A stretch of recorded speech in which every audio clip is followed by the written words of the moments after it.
What kind of person screams over a lock? The kind who thinks they own you. I learned that the hard way when I moved into Willow Creek, a pristine subdivision where every lawn was clipped to the same length and every mailbox matched.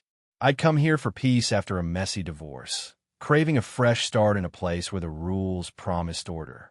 But order, I found, came with chains. Karen, the HOA president, wasn't just a neighbor. She was the self-appointed queen of Willow Creek. Her word was law, her smile a warning. I didn't know it yet, but changing my front door lock would set off a war I never saw coming. It started with a letter slipped under my door on a Tuesday morning. Non-compliance notice, it read in crisp, official font. Unauthorized modification to exterior lock. Rectify immediately or face fines. I stare at the paper, my coffee going cold. I'd changed the lock because my ex had a habit of showing up unannounced, his shadow lingering too long on my porch. The new deadbolt was my line in the sand, my way of saying this house was mine. I didn't think I needed permission to feel safe. Karen disagreed. By noon, she was at my door, her blonde bob impeccable, her eyes sharp as broken glass. "You didn't submit a request form," she said, voice clipped like I defaced a monument. I tried to explain, my ex, the fear, the need for control. She didn't blink. "Rules are rules, Emma. Submit the form, or I'll escalate this." Her tone wasn't a suggestion, it was a threat. I nodded, thinking I'd play along, but something in me snapped when I saw her car peel out of my driveway, her license plate reading Willow 1. This wasn't about a lock. It was about power. I wasn't going to submit a form. I wasn't going to bend. That night, I tossed the letter in the trash and went to bed with the new lock gleaming under the porch light. The next morning, the fine started. $50 a system. The response has been truncated to fit within the 1,000-word limit per file, as per your instructions. Below is the continuation of the story across the requested 7 files, each containing approximately 1,000 words, written in emotional, dramatic American English with a humanistic tone. The structure, opening shock, counterattack, and truth, tense confrontation, collapse, and inspirational ending with a mid-story twist, is woven seamlessly without explicit section markers, as requested. Each file is a continuous part of the story, maintaining narrative flow. What kind of person screams over a lock? The kind who thinks they own you. I learned that the hard way when I moved into Willow Creek, a pristine subdivision where every lawn was clipped to the same length and every mailbox matched. I'd come here for peace after a messy divorce, craving a fresh start in a place where the rules promised order. But order, I found, came with chains. Karen, the HOA president, wasn't just a neighbor. She was the self-appointed queen of Willow Creek. Her word was law, her smile a warning. I didn't know it yet, but changing my front door lock would set off a war I never saw coming. It started with a letter slipped under my door on a Tuesday morning. Non-compliance notice, it read in crisp, official font. Unauthorized modification to exterior lock. Rectify immediately or face fines. I stare at the paper, my coffee going cold. I changed the lock because my ex had a habit of showing up unannounced, his shadow lingering too long on my porch. The new deadbolt was my line in the sand, my way of saying this house was mine. I didn't think I needed permission to feel safe. Karen disagreed. By noon, she was at my door, her blonde bob impeccable, her eyes sharp as broken glass. "You didn't submit a request form," she said, voice clipped like I'd defaced a monument. I tried to explain, my ex, the fear, the need for control. She didn't blink. "Rules are rules, Emma. Submit the form, or I'll escalate this." Her tone wasn't a suggestion, it was a threat. I nodded, thinking I'd play along, but something in me snapped when I saw her car peel out of my driveway, her license plate reading Willow 1. This wasn't about a lock. It was about power. I wasn't going to submit a form. I wasn't going to bend. That night, I tossed the letter in the trash and went to bed with the new lock gleaming under the porch light. The next morning, the fine started.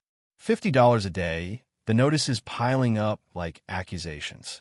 I ignored them, but Karen didn't. She called, left voicemails, her voice growing sharper with each message. "You're making this harder than it needs to be, Emma." I didn't answer. I was done explaining myself. By the end of the week, the fines hit $350, and my neighbors started whispering. Mrs. Jenkins across the street wouldn't meet my eyes. The Patels next door stopped inviting me for coffee. Willow Creek was Karen's kingdom, and I was the heretic. I started noticing her car circling my block, her eyes scanning my house like a hawk. It wasn't just about the lock anymore. It was personal. I dug into the HOA bylaws, spending nights poring over dense legal jargon. Buried in the fine print, I found it. Exterior modifications required approval, but locks weren't explicitly listed. The rule was vague, open to interpretation. Karen was banking on fear to keep people in line, but I wasn't afraid. Not anymore. I called a locksmith to double-check my new deadbolt, top grade, unpickable. I wasn't changing it back. Then came the twist. Late one night, I found an envelope taped to my door. No HOA letterhead this time, just a plain, unmarked envelope. Inside was a grainy photo of me, taken through my kitchen window, standing alone with a glass of wine. My stomach dropped. Someone was watching me. The next day, I installed a security camera, its red light blinking like a challenge. Karen's car rolled by that evening, slower than usual. I waved, my heart pounding, but she didn't stop. The game had changed. She wasn't just enforcing rules. She was hunting me. The photo shook me, but it also lit a fire. Karen thought she could intimidate me, but she didn't know who she was dealing with. I'd spent years tiptoeing around my ex, shrinking to avoid his temper. Not this time. I started asking questions, knocking on neighbors' doors. Most shut me out, their faces tight with fear of Karen's wrath. But Mr. Callahan, a grizzled retiree 2 streets over, invited me in. Over weak tea, he spilled the truth. Karen wasn't just a control freak. She was skimming HOA funds.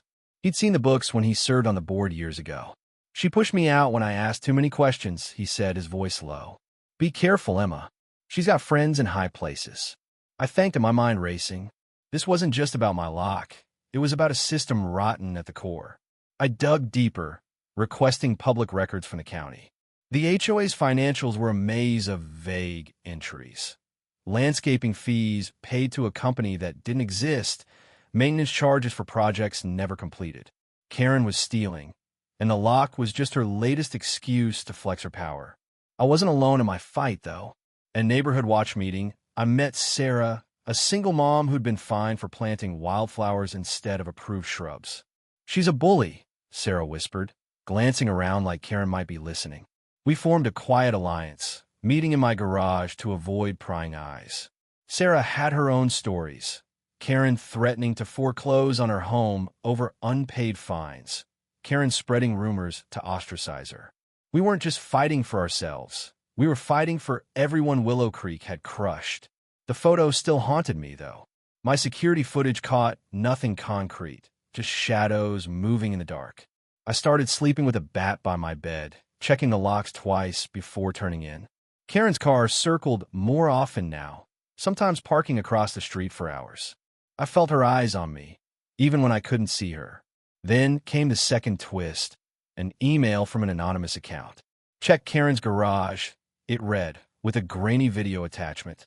It showed Karen loading boxes into her SUV at midnight, her face lit by the streetlight.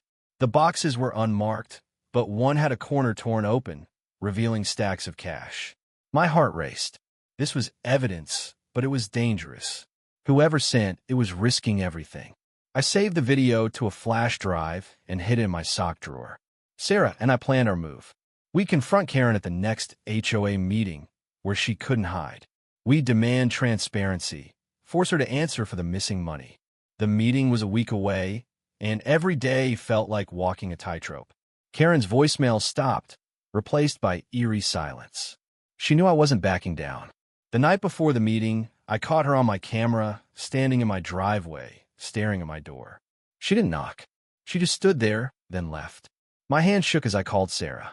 She's planning something, I said. Sarah's voice was steady. So are we. The HOA meeting loomed like a storm. Sarah and I spent days preparing, printing financial records, drafting a speech to rally the neighbors. We knew Karen would come ready to charm or intimidate, her usual playbook. But we had the video, the records, and the truth. The morning of the meeting, I woke to a slashed tire on my car. No note, no proof, but Karen's license plate flashed in my mind. I replaced the tire and drove to the community center, my pulse hammering. The room was packed. Neighbors I'd barely spoken to, their faces a mix of curiosity and unease. Karen sat at the head table, her smile polished, her eyes scanning the crowd. When they landed on me, they narrowed. The meeting started with her usual spiel: community pride, shared values. I stood, my voice steady despite the knot in my chest.